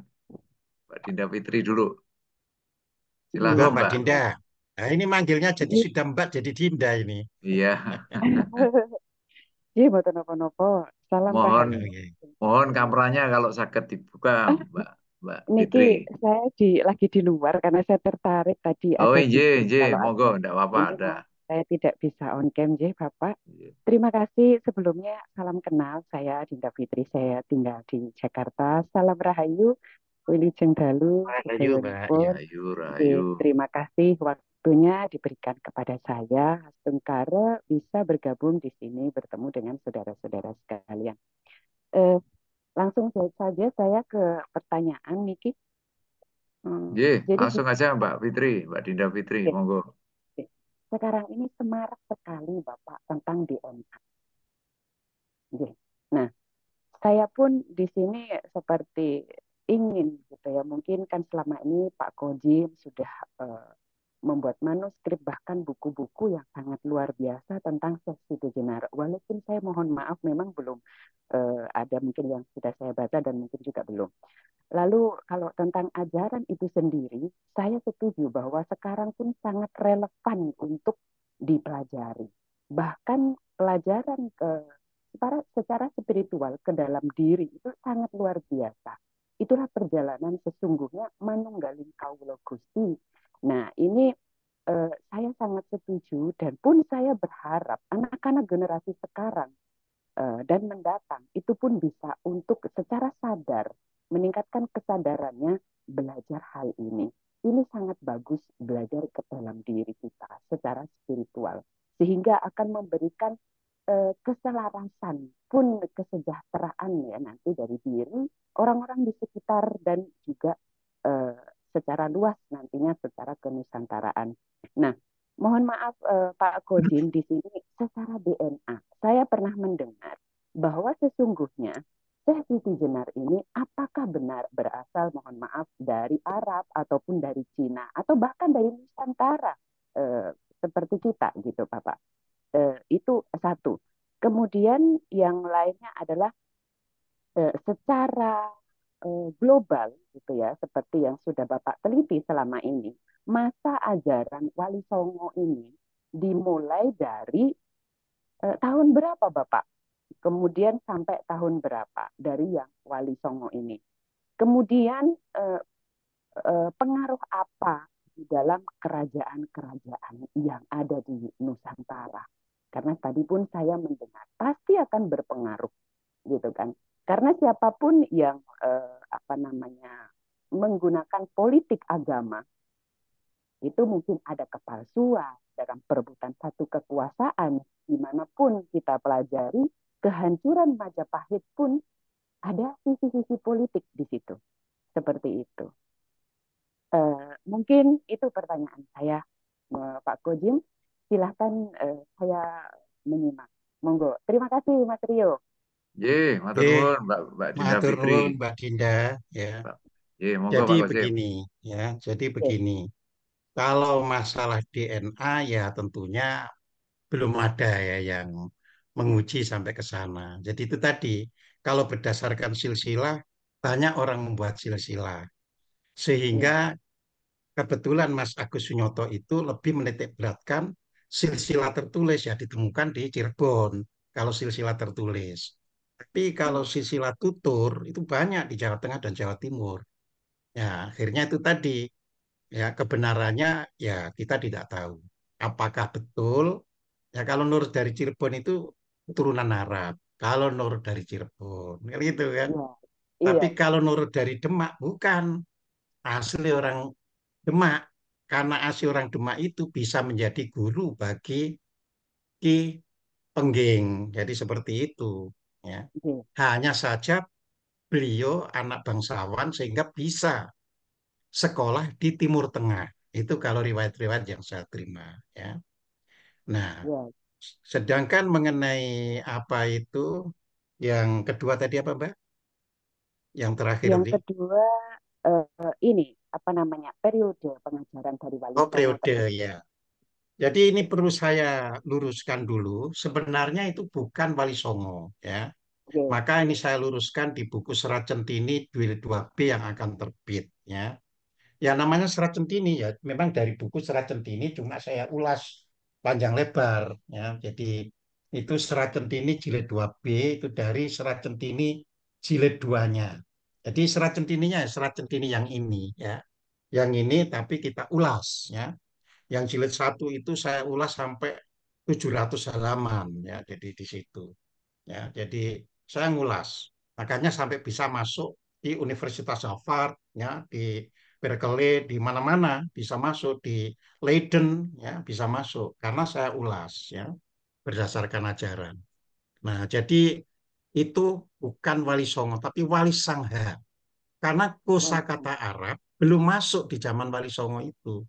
Kosakata Arab itu nanti baru banyak masuk di zaman Mataram. Ya. Jadi zaman-zaman sebelumnya, misalnya kita baca teks-teks pada abad ke-15 ya, ke-16 awal itu masih teks Jawa ya.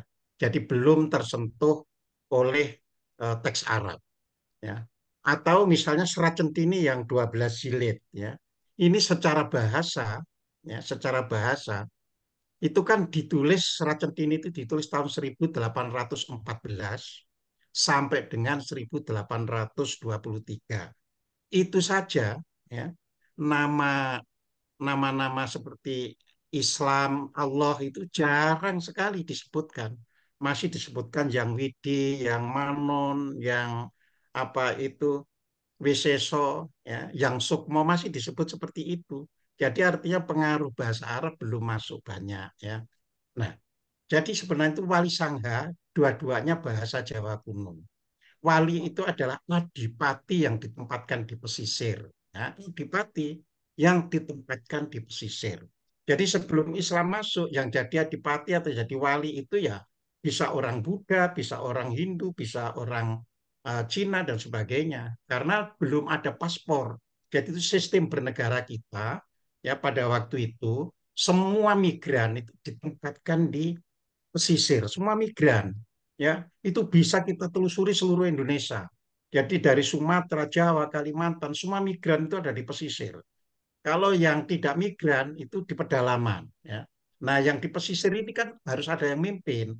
Nah, yang mimpin itu disebut dalam bahasa Jawa wali. Jadi wali bukan bahasa Arab. Di sini wali bahasa Jawa.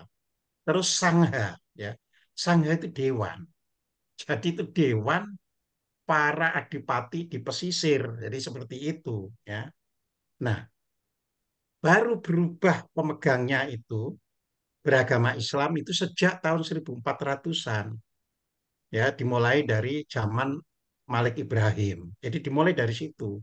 Dan itu terus-menerus tidak harus 9 jumlahnya, kadang 8, kadang 12, kadang 14, kadang 10. Jadi berganti-ganti. Jadi jumlahnya tidak seperti sekarang didoktrinkan itu 9, tidak. Dan Wali Songo itu artinya Wali Sangha itu berakhir ya ketika era berdirinya Mataram. Nanti kan ketika zamannya apa itu Sultan Agung Hanyokrokusumo ya. Nah, itu menundukkan Giri.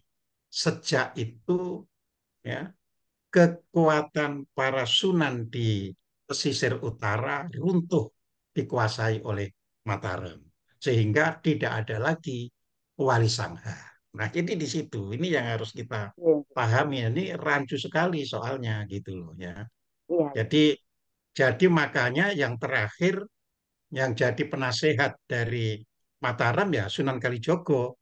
Jadi Sunan Kalijogo itu masih menjadi penasehatnya Panembahan Senapati. Jadi di situ ya. Jadi disinilah yang harus kita pahami. Tapi yang diderukan itu kan Wali Songo, Wali Songo, Wali Songo. Ya, Mas Agus Sunyoto sendiri sudah mengembalikan bukan itu Wali Sangha, bukan Wali Songo.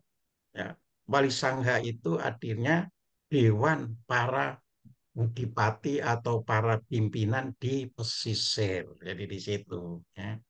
Nah ini Iya, yang oleh Belanda sengaja diputar balik jadi Wali Sangha, jadi Wali Songo. Ya. Dan nama-nama Islam itu ya kalau kita lihat kamus bahasa Jawa ya kamus bahasa Jawa yang bisa terbit ya tahun 1900 saja nama Islam itu belum masuk. Dibayangkan itu ya Purwadarminta baru menulis kata Islam itu ya ditulis sebagai Muslim, ditulis sebagai ya agama yang dibawa oleh seorang nabi yang namanya Muhammad. Jadi nanti Islam identik dengan agama Muhammad. Ya. Ini saya punya kamusnya Purwadarminto. Ya. Begitu pula Allah di kamus Purwadarminta itu masih disebutkan Allah adalah Tuhannya orang Islam. Jadi masih seperti itu. Ya. Jadi makanya ketika kecil saya di Surabaya, ya saya kan orang Surabaya, ya nggak pernah ya seperti fasik seperti sekarang Allah begitu itu nggak pernah. Ya Gusti Allah kalau manggil itu. Nggak ada problema. Baru berubah menjadi Gusti Allah itu Gustinya dihilangkan dan tinggal Allah itu setelah peristiwa G30S.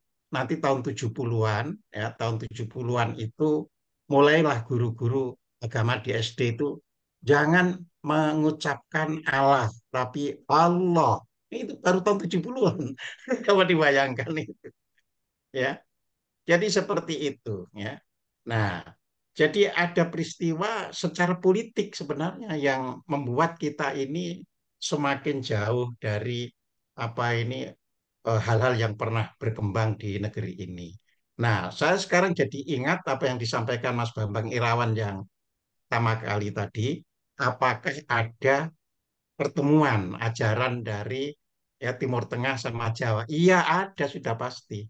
Karena semua itu ketika apa itu terjadi suatu apa ini proses kembali ya kan ada otomatis oh ini di sini seperti itu ya. Ya kayak misalnya wayang kulit misalnya. Jelas meskipun Mas Asisi sendiri menulis bahwa ya zaman jauh dari Mojopahit pun sudah ada iya, wayang kulit itu ya. iya, iya, Tetapi nanti kan diklaim dibuat oleh Sunan Kalijogo. Ya tidak salah karena apa? Karena di zaman Sunan Kalijogo itu banyak sekali makna-makna wayang itu yang dimaknai secara Islami gitu loh. Jadi itulah pertemuan-pertemuan budaya. Nah, tapi sekarang kan semua sudah terbuka. Jadi semua orang betul. berhak untuk menelusuri kembali sejarahnya ya terus akhirnya bisa duduk bersama dan akhirnya bisa mengkaji secara ilmiah sehingga kita tidak didikte oleh orang barat ya saya mengumumkakan kalau berdasarkan kajian Paramayoga ya berdasarkan kajian Serat Pranitiradya terus dengan konversi tahun Masehi maka tahun Surya Sangkala kita itu adalah sama dengan tahun 6123 sebelum Masehi dan itu nanti akan bisa cocok dengan adanya Mojopahit pertama. Yang Mojopahit pertama itu kan nggak pernah dibongkar. Padahal dalam serat Pranitiraja Mojopahit pertama itu berakhir tahun 300 sebelum Masehi. Ya, seperti itu. Jadi kita perlu kajian-kajian. Ya, Oh terus iya, nanti dicocokkan dengan secara arkeologi dengan temuan-temuan itu. Ya, makanya waktu yang lalu ketika kami diskusi dengan Mas Silman itu, dia bilang, saya betul itu. Ke Trowulan itu ternyata di bagian bawah ada bangunan yang sekitar abad ke-5 hingga ke-7 sebelum Masehi. Oh, Pak Kocim kok tahu ya? Saya tahu karena membaca konversi berdasarkan serat Pranitiraja dan Paramayoga. Saya konversikan. Jadi kita banyak loh yang ditinggalkan oleh Barat sengaja ditutup agar kita tidak pernah bangkit. Nah, bangsa yang maju adalah bangsa yang mau bangkit dan menyadari banyak yang ditutupi. Terima kasih. Jadi itu. Terima kasih, panjang lebar, bagus sekali, Mas Kosim. Mungkin ini pertanyaan terakhir ya dari Pak Arwani. Tolong admin terima kasih Pak. dibuka ya, anunya apa speakernya Mas Arwani nih. Terakhir mungkin ya, karena udah jam 10 nih biasanya. Wah, Zoom ini kan Assalamualaikum. masih. Ya, Selamat silakan Pak malam, Arwani. Rahayu. Ya, Salam sejahtera buat wabarakatuh. semua. Terima kasih, Pak Aryo. Biasanya kalau yang terakhir suruh baca doa penutup biasanya, Pak Aryo. Wah, terima Monggo kasih. ditutup Salam, doa. salam kenapa?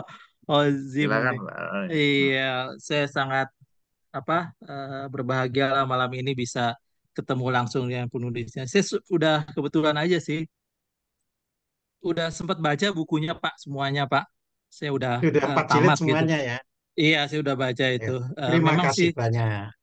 memang sangat menarik ya, sangat menarik. Cuman ya lagi-lagi mungkin karena penutup nih mungkin Pak Rio mungkin ada insight kali, ada kode saya suruh ini komen kali ya. Iya, saya komen aja sih nanti satu pertanyaan aja, pertanyaan singkat Monggo, kecil aja monggo, nanti. monggo. Saya mau komen pertama sih begini.